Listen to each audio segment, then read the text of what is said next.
সবাই মিলে বলুন কথাটা ঠিক না বেঠিক? আজকের এই দিনটা যদি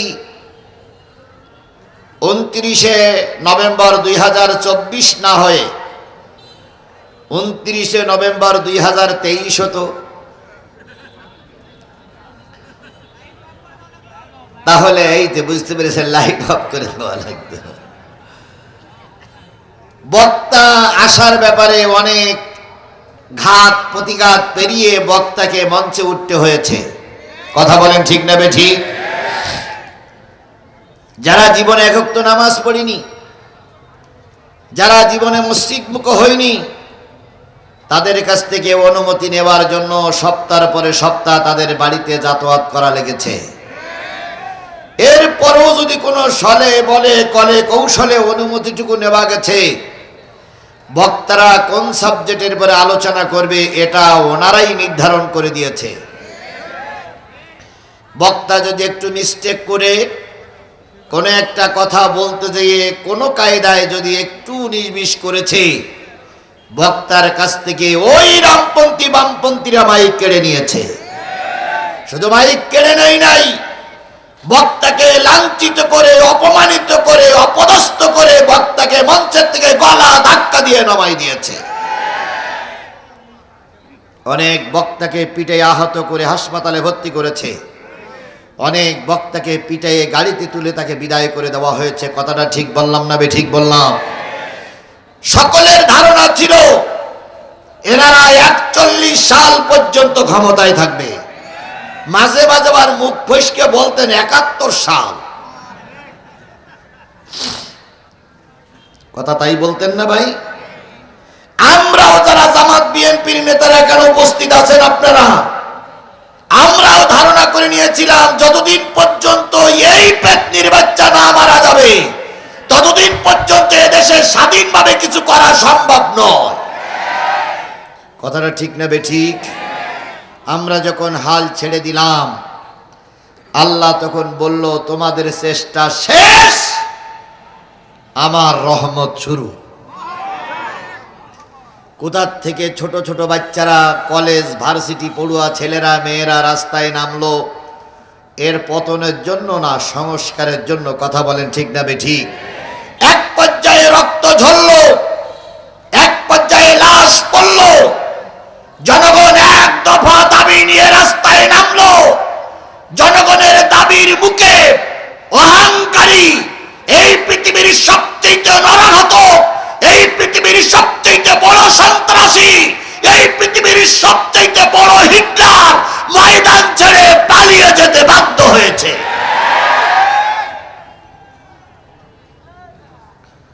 এ কাজটা কে করলেন? জোরে বলেন, কে করেছেন? তাহলে যে কাজ, যে আল্লাহ পাক এত রহমত করে আমাদের একটা সুযোগ করে দিলেন, সেই আল্লাহর শুকরিয়া আসতে না জোরে? সকলে মিলে বলছি আলহামদুলিল্লাহ। আল্লাহ বলতেছেন সাব্বাহা লিল্লাহি মা ফিস সামাওয়াতি ওয়া মা ফিল আরদ ওয়া হুয়াল আজিজুল হাকীম।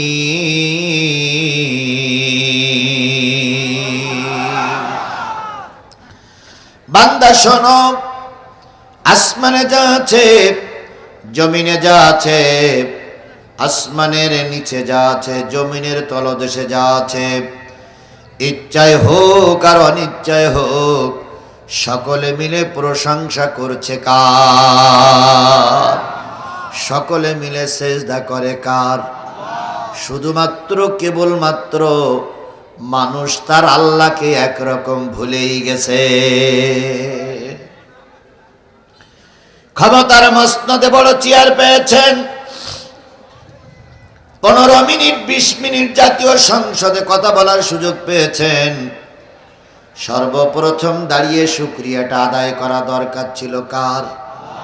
আয় আল্লাহ, তুমি আমাকে সম্মান দিয়েছ, ইজ্জত দিয়েছ, তুমি আমাকে একেবারে বগুড়ার লোকালয় থেকে বের করে এনে আমাকে জাতীয় সংসদের এমপি বানিয়েছ। এই জন্য সর্বপ্রথম শুকরিয়া আদায় করা দরকার ছিল কার?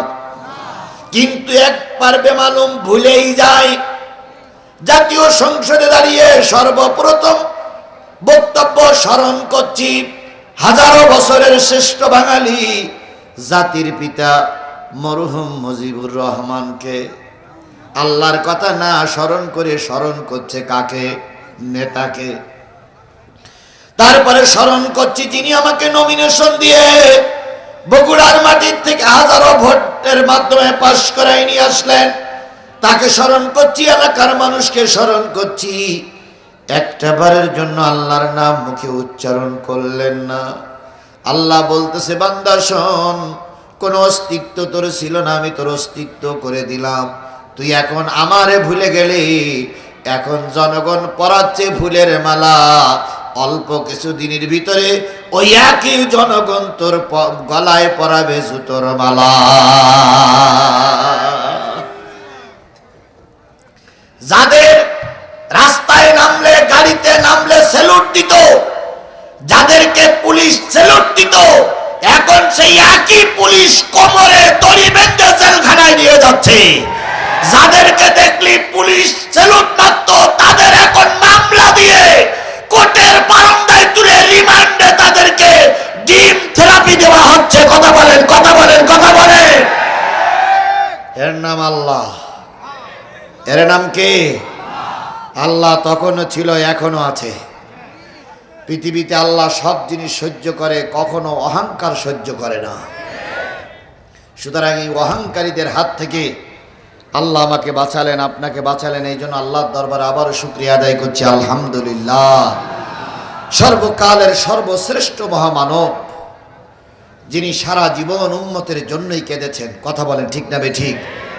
যত নেতা পৃথিবীতে ক্ষমতা দখল করেছে, সব নেতাদের বক্তব্য ছিল কাল্লা নেব, আর আমার রাসূলের বক্তব্য ছিল জাতির জন্য কল্যাণ কামনা করা। সব নেতারা কাল্লা চেয়েছে, আর রাসূল কি চেয়েছেন? কল্যাণ চেয়েছেন। তিনি আমার নবী, তিনি আমাদের নবী, আপনাদের নবী, সকলের নবী। কথা বলেন ঠিক না বেঠিক?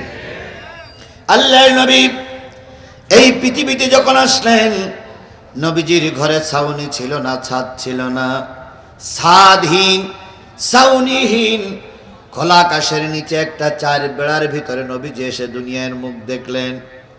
উম্মে হানি ছিল রাসূলের ফুফি আম্মা, তিনি পাশে ছিলেন না।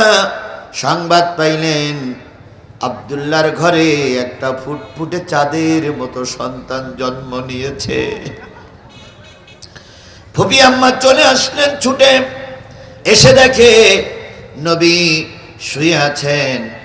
নবীর ছোট্ট দুটো ঠোঁট বিড়বিড় বিড়বিড় করে নড়তেছে।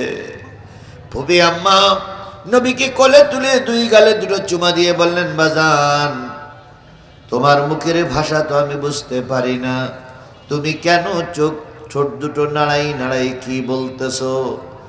কিছুদিন পর যখন নবী বড় হয়ে গেল, ফুফি আম্মা উম্মে হানি বলেছিলেন, ভাতিজা, জন্মের পরে তুমি কাদের জন্য কেঁদেছিলে? নবীজি ফুফি আম্মার গলা জড়াই ধরে বলেছিলেন, ফুফি আম্মা, জন্মের পরে কেঁদেছিলাম রব্বি হাবলি উম্মতি, আয় আল্লাহ, আমার গুনাহগার উম্মত গুলোরে মাফ করিয়া দাও। তাহলে নবী জন্মের পরে কাঁদলেন কাদের জন্য? কাদের জন্য? জোরে বলেন, কাদের জন্য কাঁদলেন? আপনারা কি সেই উম্মত? আমরা কি সেই উম্মত? আমার বুঝতে বড় কষ্ট হয়, সেই নবীর উম্মত আমরা হতে পারলাম কিনা। কারণ নবীর বিরুদ্ধে কথা বলে তোমার শরীরের ভিতরে কোনো অনুশোচনা হয় না। নবীর বিরুদ্ধে বিষাদগার করে, তুমি একটা বারের জন্য প্রতিবাদ করতে রাস্তায় নামো না। রাসূল আমার ভালোবাসা, রাসূল আমার আলো আশা, রাসূল আমার প্রেম, প্রেমুল